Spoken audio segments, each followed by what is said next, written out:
Hello दोस्तों, कैसे हैं आप सभी लोग। तो आशा करते हैं कि आप लोग बहुत ही अच्छे होंगे। तो फ्रेंड्स, आज हम इस वीडियो में जानेंगे कि जितिया व्रत कब है, 2024 में कब पड़ रहा है और जितिया व्रत जो है क्यों किया जाता है और इसके पीछे की क्या कथा है, वो सब हम इस वीडियो में जानेंगे। तो अभी तक आपने अगर चैनल को सब्सक्राइब नहीं किया है तो जल्दी से जाइए और मेरे चैनल को सब्सक्राइब कर लीजिए, ताकि आपको आगे भी इसी तरीके की और भी वीडियो मिलती रहे। तो देखिए, जितिया व्रत जो है इस साल 2024 में कब पड़ रहा है और क्यों मनाया जाता है, वो सब हम इसमें बताने वाले हैं। तो चलिए स्टार्ट करते हैं। तो देखिए, सबसे पहले मैं आप लोगों को बता दूं कि जो जितिया व्रत है इसको हम जीवित पुत्रिका भी कहते हैं। ये जो जितिया व्रत है 25 सितंबर को रखा जा रहा है और इस दिन क्या शुभ मुहूर्त है वो भी मैं आप लोगों के साथ शेयर करने वाली हूँ। तो जैसा कि अभी मैंने बताया कि जितिया व्रत जो है 25 सितंबर को मनाया जा रहा है, तो बिल्कुल कंफर्म है 25 सितंबर को ही जितिया का व्रत रखा जा रहा है। और ये जो व्रत है वो निर्जला व्रत रखा जाता है। 26 तारीख को पारण है इसका। तो ये जो व्रत है अपने बच्चों की सलामती के लिए हर साल माताएं जितिया का व्रत रखती है। मान्यता है कि ये व्रत रखने से संतान की आयु में वृद्धि होती है और उनके जीवन में आ रही विभिन्न समस्याएं भी कम होने लगती है। हालांकि ये व्रत काफ़ी कठिन होता है, क्योंकि व्रत के तहत 24 घंटे अन्न और पानी ग्रहण करना नहीं होता है। क्योंकि फ्रेंड्स, अभी मैंने बताया ये जो है बिल्कुल निर्जला व्रत करना होता है, ये जो जितिया का व्रत होता है। वैदिक पंचांग के अनुसार हर साल आश्विन मास की कृष्ण पक्ष की अष्टमी के दिन जितिया का व्रत रखा जाता है, जो इस बार 25 सितंबर 2024 को है।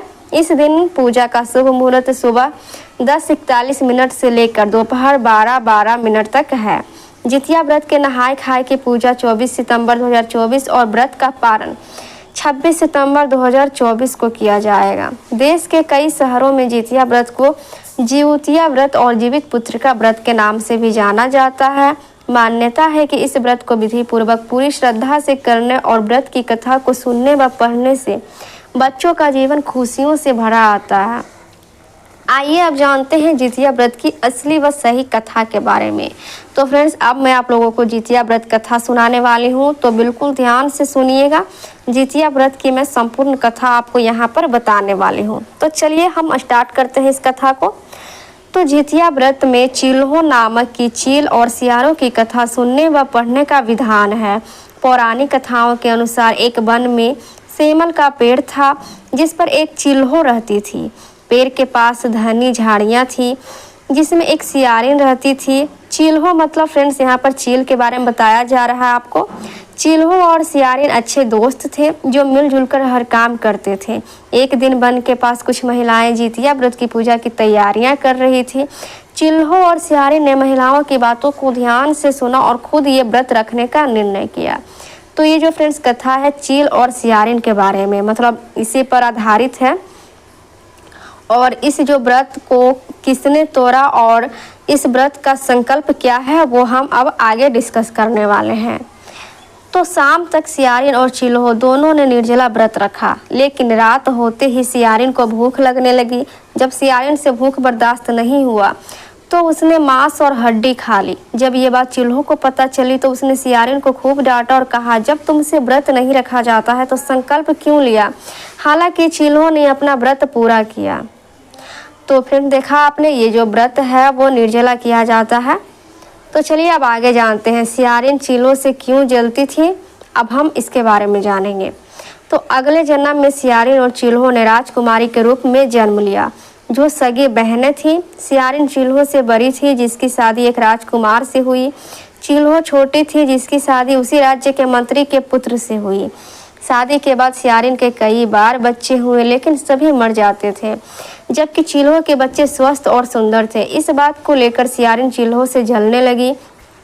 उसने कई बार चिल्हो के बच्चों को मारने की कोशिश की, लेकिन हर बार वो नाकाम रही। यहाँ तक कि सियारिन ने अपनी बहन और जीजा जी की जान लेने का भी प्रयास किया, लेकिन वो उनका बाल विवाह नहीं कर पाई। तो फिर देखा आपने, ये जो जितिया व्रत है इसको कभी भी तोड़ना नहीं चाहिए बीच में। इसको पूरे विधि विधान और बिल्कुल अच्छे मन से करना चाहिए, श्रद्धा से करनी चाहिए। सियारिन को कैसे हुआ अपनी गलती का एहसास, अब हम इसके बारे में जानेंगे। एक दिन सोते हुए दैव योग से सियारिन को अपनी भूल का एहसास हुआ। जिसके बाद उसने अपनी बहन से क्षमा मांगी और बहन के कहने पर जितिया का व्रत किया। विधि विधान से ये व्रत करने के बाद सियारिन को पुत्र की प्राप्ति हुई, जो जीवन भर स्वस्थ रहा। इसी के बाद से माताएं अपने बच्चों की लंबी आयु और अच्छी सेहत के लिए जितिया का व्रत रखती आ रही हैं। मान्यता है कि इस व्रत को रखने से निसंतान महिलाओं को भी संतान की प्राप्ति हो जाती है।